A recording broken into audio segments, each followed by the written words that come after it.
Hello and welcome to DSW's Endpoint Assessment for the Level 7 Senior People Professional Standard. My name's Isobel, I'm a product owner at DSW and I'll be talking you through this standard today. This recording is designed to give you an overview of what will happen during endpoint assessment, what to expect, when it will take place, but also how apprentices can prepare and what support is available. By the end of this, you should have a clear understanding of how the process will work and what the requirements are. And of course, if there are any questions or anything you need more information on, we'll show you where to go for additional support at the end of the recording. Today, we'll be discussing what the endpoint assessment process looks like, how and when it will be delivered, what happens during the assessment itself, and we'll go into more detail about the Senior People Professional Standard, how each assessment method works, and how it will be graded. When does endpoint assessment happen? For this standard, endpoint assessment can be triggered when the on-programme phase is complete, Level 2 Maths and English have been achieved, it's been agreed that the apprentice is competent, the portfolio is complete, and the project proposal summary has been agreed by the independent endpoint assessor. The next stage is gateway, and this is where the apprentice needs to be prepared for the endpoint assessment process. What happens during endpoint assessment? The apprentice completes the assessments detailed in the assessment plan. There is still an expectation that the apprenticeship training provider will support apprentices throughout the endpoint assessment period. This is to ensure they're familiar with what's to come and so mock exams can be completed with them. In order to pass and be deemed competent, the apprentice must pass all of the assessments. This typically happens over a period of 4 months from the point they're approved for gateway. This standard is made up of knowledge, skills and behaviours. These are mapped to 20 or 21 pass and 8 or 9 distinction descriptors, depending on the option taken. The pathways for this standard are human resources, learning and development, and organisational development. The descriptors are allocated to specific assessment methods, and all descriptors must be fully met in order to pass this standard. The mapping document in the toolkit details which descriptors are assessed by each method and provides detailed information on what's required in order to fully meet each descriptor. All evidence submitted must be clearly labelled, dated and referenced. All documents should be amended or redacted appropriately to ensure confidentiality and data protection are adhered to and that no GDPR breaches occur. Please see DSW's GDPR policy for guidance on how to redact sensitive data, as breaches may result in a fail or remedial action. The gateway requirements include the submission of a portfolio of evidence and the completed strategic business proposal summary document available in the toolkit. The Senior People Professional Endpoint Assessment consists of 2 assessment methods, the project proposal, presentation and questioning, and the professional discussion underpinned by a portfolio of evidence. We'll look at each method in a bit more detail now. Project proposal, presentation and questioning. The apprentice should produce a report on their project proposal. This is a relevant and defined piece of work that has a real business benefit. All work on the proposal should be completed post-gateway once the summary outlining the title and scope has been agreed. Proposals may be based on one of the following, although this list is not exhaustive. The need to review and agree a change plan to improve a people solution within the workplace, the continuous improvement review of a current process, service or product to ensure it's still fit for purpose and meets the current needs of the business, or the planning and design of a project that has strategic relevance and potential to add value to the organisation. The project proposal does not need to be fully implemented during the EPA period, but must be a comprehensive proposal that will enable full implementation at an appropriate time for the organisation. The project proposal summary document, which can be found in the toolkit, confirms which descriptors are assessed in the project proposal, presentation and questioning. It should be submitted at gateway to allow the assessor to review the title and scope of the proposal and confirm that it covers the required descriptors. When planning their project proposal, apprentices should pay close attention to the wording of the descriptors and ensure that the plan proposal will allow them to fully meet the descriptors. More information on this can be found in the toolkit. Once the summary has been approved, the apprentice has 12 weeks to work on their project proposal and produce a 6,300 to 7,700 word report and prepare a presentation. Details of the presentation are provided on the next slide.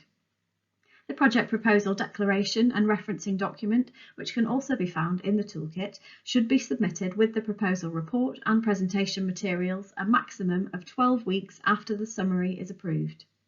The declarations on the document must be signed by the apprentice and the employer to confirm that the proposal was completed during the 12-week period after the summary was approved.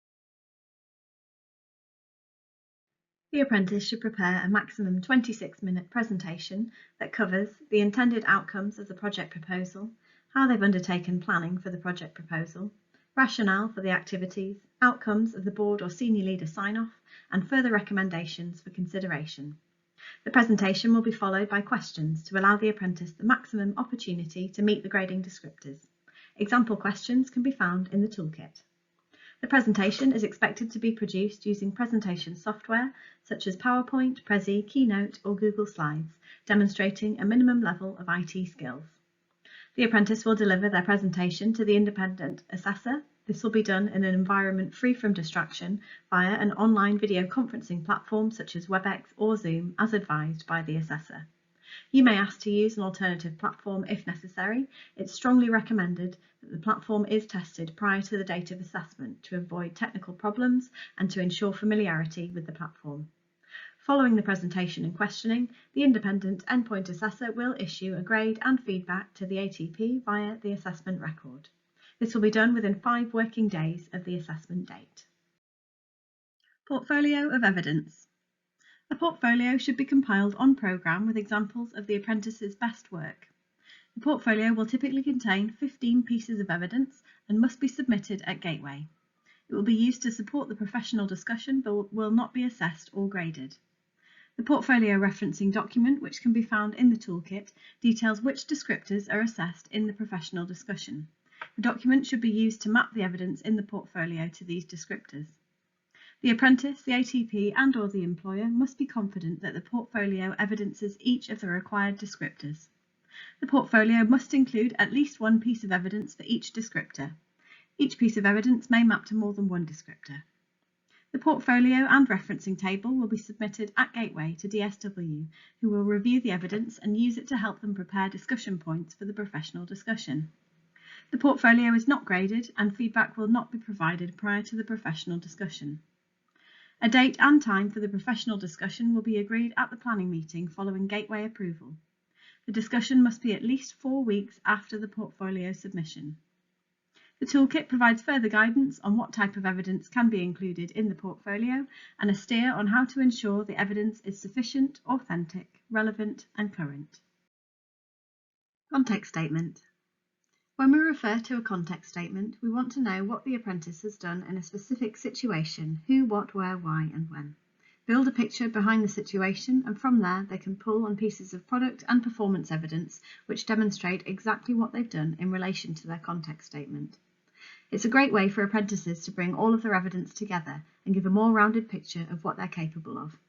They do need to make sure they corroborate what they've said in their context statement with evidence, as context statements are classed as anecdotal. Evidence types. The portfolio must include a minimum of at least one piece of evidence against each of the descriptors.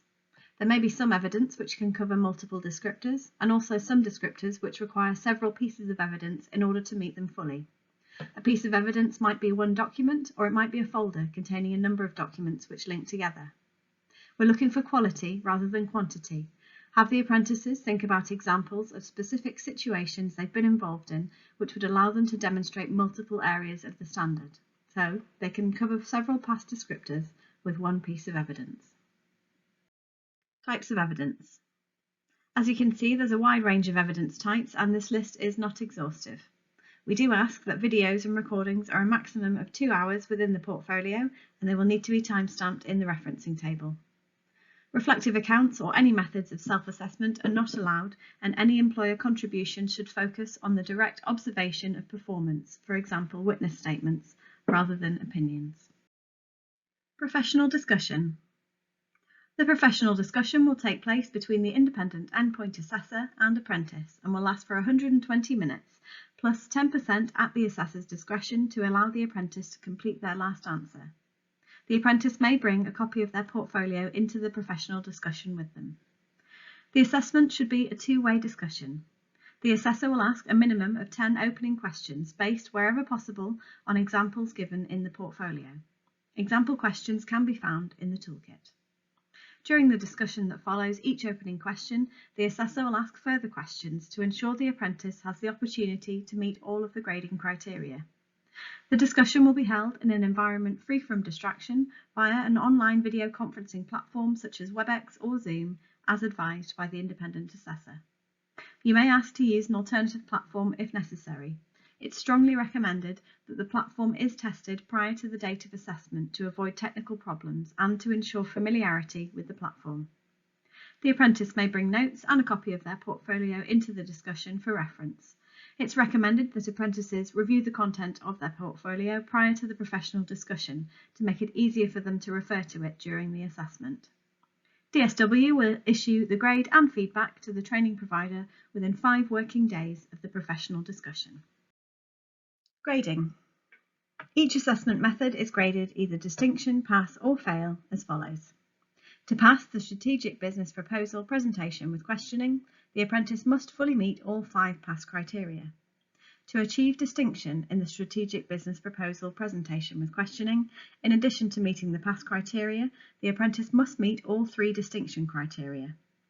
To pass the professional discussion underpinned by portfolio of evidence, the apprentice must meet all 12 core pass criteria and the pass criteria for their chosen pathway.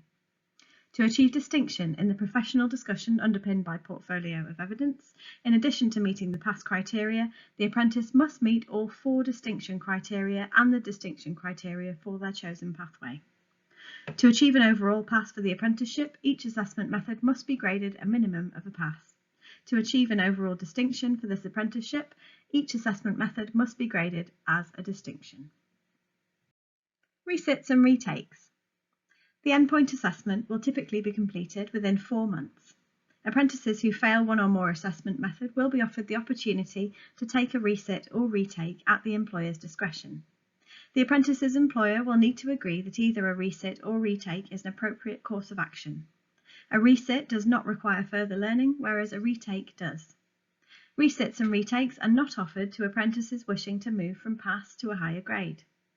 Where any assessment method has to be resat or retaken, the apprentice will be awarded a maximum EPA grade of a pass, unless DSW determines there are exceptional circumstances requiring a resit or retake. The timescale for resits and retakes are dependent on how much retraining is required. However, any resits or retakes must be taken within 3 months of the EPA outcome notification. Thank you for watching. We hope this has been helpful. As always, we're happy to help if you have any questions or need any more information, so please do get in touch. You can email us at info@dswapprenticeships.co.uk or give us a call on 01302 760 008. Thank you.